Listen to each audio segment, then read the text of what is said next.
every step of any process that I was grasping at straws. And if you didn't even tell me that you saw the video doesn't exist. Like, of course I asked. I asked when I got out of the hospital that day. I came straight to you. I went straight to the IPR, City Hall, and to you, and asked, where's the video? This guy just tortured me at the bottom of the federal building. Procedure to get it.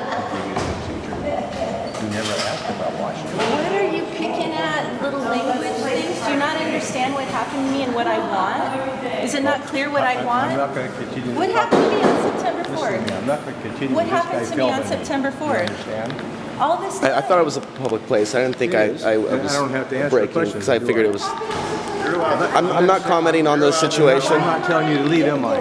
I'm not commenting on the dispute. Okay. Okay.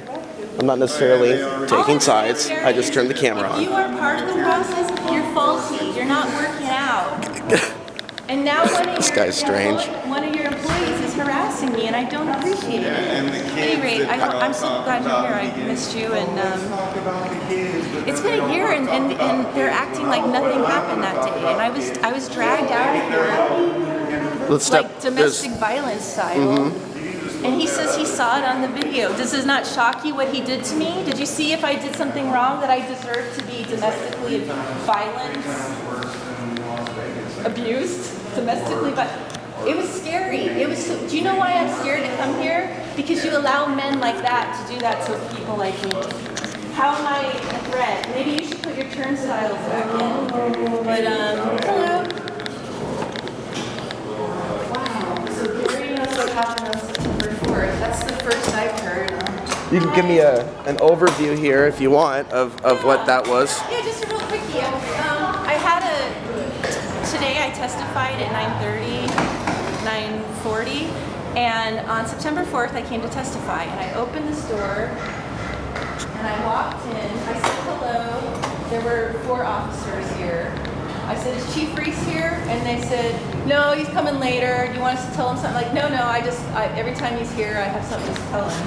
And I came in, and then I got grabbed by this arm like this and pulled and twisted in such a way, and all the time I'm saying, like, I don't know who this is. Why did they want to? I'm like, help me, because I knew the police were there, and I knew that guy, that security officer, John. I know them, and I thought John would come and help me, or those guys would help me. I didn't know who was attacking me. I didn't know it was a federal agent. Why was a federal agent attacking? And I'm like, dude. I'm like, I have a disability, you're hurting me, he's hurting me, will you arrest him? And not like that, because I couldn't move his arm, but he grabbed me the whole time, twisted me like this, and then I said, I have an appointment, I have to be up in city council, can you tell me what's wrong, give me a citation so I can get to my appointment? No, he says, eventually, he says, I'm taking her to booking, and they're like, the officer, he gives me his card, and I'm like, I guess I'm supposed to agree to this because you're giving me, okay, thank you. I'm like, okay, I'll go. And he locks me up, he takes me into that building, downstairs into a small concrete bunker, and tortures me for 2 hours. Yeah, on September 4th. And then at one point they were like, oh, happy birthday, it's your birthday. The guys that were in there, they just let this happen. And I've run into a couple of guys that work there. And you're pointing at the federal building. It's a very creepy. Since I've been gone, this has been all done. It's very, you know, like Metropolis. It's very high tech. It's very. Oh, it's scary. Brian Hughes, the officer who gave me his name, he told Commissioner Novik's staff person that he followed us all the way, which is impossible because I kept looking behind me to see who was following me, and all these people were witnessing it, and nobody saw any officers. It was just me and the federal agent. And this was all related to Occupy? I have no idea. It was not. What time period was this? It was me going, you know what I was testifying about? Syria. I came to talk about how Portland has all these F-16s flying over because of Syria. And I just thought that was funny because what did I do that day that this guy would torture me? And he never gave me his name. He never gave me a citation. I was taken into this building and just held until I had a seizure and went to hospital. So after I crawled out of hospital, I came back here and I testified to the commissioners about what just happened. And they were like shocked.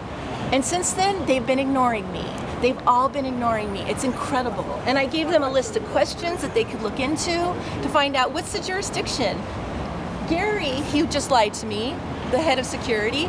He's saying, oh, I saw the video and I told you the procedure to get it. And I'm like, the person that the guy right now. did he kind of get kind of close to me? That was kind of odd when I was filming. Like, don't film me. And yeah, like kind of kept moving around. What's his name? What's his role? Gary. Okay, but he's head of security here at City Hall.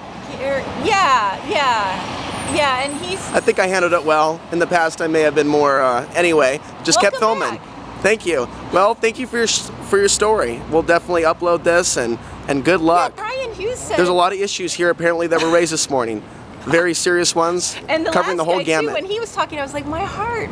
Like, they pretend like, oh, it's okay to take care of little children that are having problem with, foster care, and we need to take care of children. But when people get older and they're having issues and the police trigger them, that's like the city's like, oh, I didn't tell you this, Alex. The Independent Police Review Board, which is located right here. There. Okay.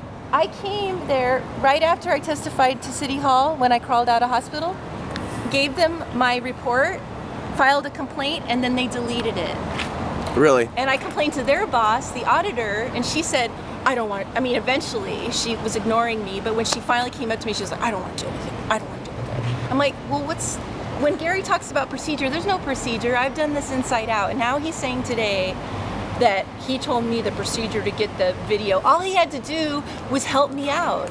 He gave me the name of a lady named Ball, told me to call her. That took a couple months. And all I had to do, the video exists. And if he decided to delete it knowing what happened to me, then he was part of the problem. He was part of the obstruction. So there are security cameras here that are allegedly. You would think. He allowed it to be deleted. He allowed it to be deleted when I testified that day after City Hall and after IPR. Somebody should have called Gary and said, "Hey, Gary, the security at City Hall are implicated in an attack on a person on our grounds. Mm-hmm. So you better collect everything you have." No. Apparently, he let the video be deleted. So thanks, Gary. You just got yourself in the deep hole of whatever this quagmire. This is so crazy that you can't even come here and be safe. So I don't know what happened that day.